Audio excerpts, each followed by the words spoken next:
July artwork ফ্যাসিবাদের পুনরুত্থানে বাধা হয়ে দাঁড়াবে বলে মন্তব্য করেছেন স্থানীয় সরকার উপদেষ্টা আসিফ মাহমুদ সজীব ভুঁইয়া।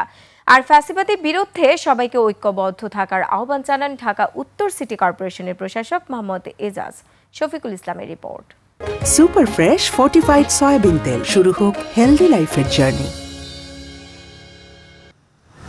কাউরান বাজার এলাকায় মেট্রো রেলের ১৬টি পিলারে ফ্যাসিবাদের ১৬ বছরের নির্যাতন এবং বিজয় সরণি থেকে আগারগাঁও পর্যন্ত জুলাই অভ্যুত্থান স্মরণে ৩৬টি পিলারে আঁকা হয়েছে গ্রাফিতি। এর উদ্বোধন করে উপদেষ্টা আসিফ মাহমুদ সজীব ভুঁইয়া বলেন, জুলাই গণঅভ্যুত্থানে আহত ও শহীদদের স্বপ্নের বাংলাদেশ গড়ার লড়াইটা কঠিন, তবে আমরা গর্ব। মানুষজনকে ডেকে এনে দেখাতে না হয়, মানুষজন রাস্তা দিয়ে চলার সময়ই দেখতে পারে যে জুলাইতে কি হয়েছিল বা গত ১৬ বছরে কি হয়েছিল।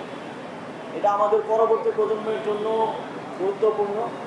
যারা জানেন না যে বিগত সময়গুলোতে কি হয়েছিল তাদেরকে জানানো এবং এই সচেতনতা ভবিষ্যতেও যে কোনো ফ্যাসিবাদের আবার মাথা চাড়া দিয়ে ওঠার ক্ষেত্রে একটা বড় বাধা হয়ে দাঁড়াবে। জুলাই গণঅভ্যুত্থান কোনো রাজনৈতিক দলের বা গোষ্ঠীর নয় বলে জানান উত্তর সিটির প্রশাসক। আওয়ামী লীগের ইস্যুতে, ফ্যাসিবাদ ইস্যুতে আমরা আশা করব বাংলাদেশের মানুষজন, সমগ্র বাংলাদেশের মানুষজন সবসময় ঐক্যবদ্ধ থাকবে। এটা হচ্ছে আমাদের ঐক্যের জায়গা। স্বেচ্ছা শ্রমে এই গ্রাফিতি আঁকা হয়েছে। শিল্পীরা এতে কোনো পোস্টার না লাগানোর অনুরোধ জানিয়েছেন। শফিকুল ইসলাম, ২১ টেলিভিশন, ঢাকা।